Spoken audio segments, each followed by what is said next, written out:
கண்ணியமானவர்களே, ஹஸரத் ஸல்லல்லாஹு அலைஹி வஸல்லம் அவர்கள் இந்த சமூகத்துக்கு ஒரு தலைவராக, ஒரு சிறந்த எடுத்துக்காட்டையாக வந்தது மாத்திரமல்லாமல் தன்னுடைய குறுகிய கால வாழ்க்கையில் பெரும் ஒரு இலக்கை அடைந்திருக்கிறார்கள். 23 வருட கால நபித்துவ வாழ்க்கையில் மனிதர்களை ஒரு கொள்கையிலிருந்து இன்னும் ஒரு கொள்கையின் பால் திருப்பி இருக்கிறார்கள்.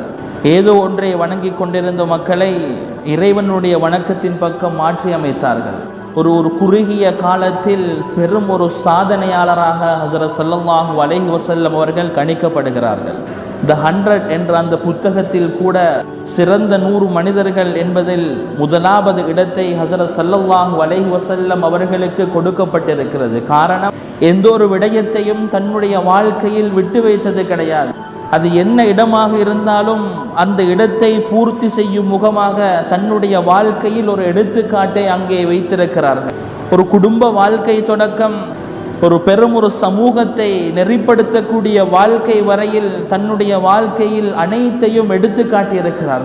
எல்லா விதமான கட்டங்களிலேயும் தன்னுடைய வாழ்க்கையில் ஒரு முன்னுதாரணம் பதித்திருக்கிறார்.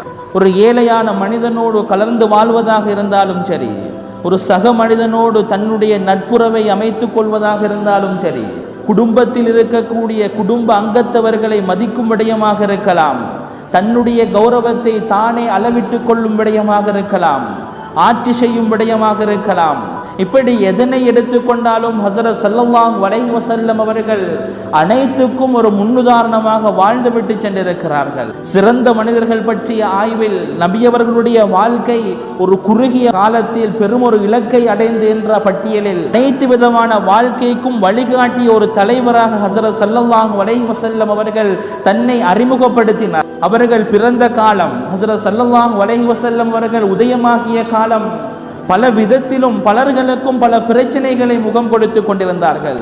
பெண்களை பெண்ணம் என்றே மதிக்காத ஒரு சமூகமாக இருந்தார்கள். பெண்ணுக்கு இயல்பாக வரக்கூடிய சில விடயங்களை கூட ஒரு மட்டமான ஒன்றாக அவர்களை ஒடுக்கி ஒரு விடத்தில் அவர்களை ஒதுக்கி வைக்கும் அளவுக்கு பெண் சமூகம் மதிக்கப்பட்டிருக்கிறது. அதே போன்று தன்னுடைய அந்தஸ்தால் யார் தன்னோடு சமமாக இருக்கிறார்களோ அவர்களுக்கென்று ஒரு முக்கியத்துவம் கொடுக்கப்பட்டது. அவர்களுடைய அந்தஸ்தையும் தாண்டி இருக்கக்கூடிய அடிமட்டத்தவர்களை ஒரு ஏதோ ஒன்றை பார்ப்பதை போன்று அவர்கள் ஒடுக்கப்பட்டார்கள். இப்படியான காலம் அந்த காலம். இப்படியாக இருந்த காலத்தில் தான் ஹஸரத் ஸல்லல்லாஹு அலைஹி வஸல்லம் அவர்கள் உதயமாகிறார்கள். அல்லாஹ் சுப்ஹானஹு வ தஆலா அன்னாரை ஒரு நபியாக தெரிவு செய்கிறார்.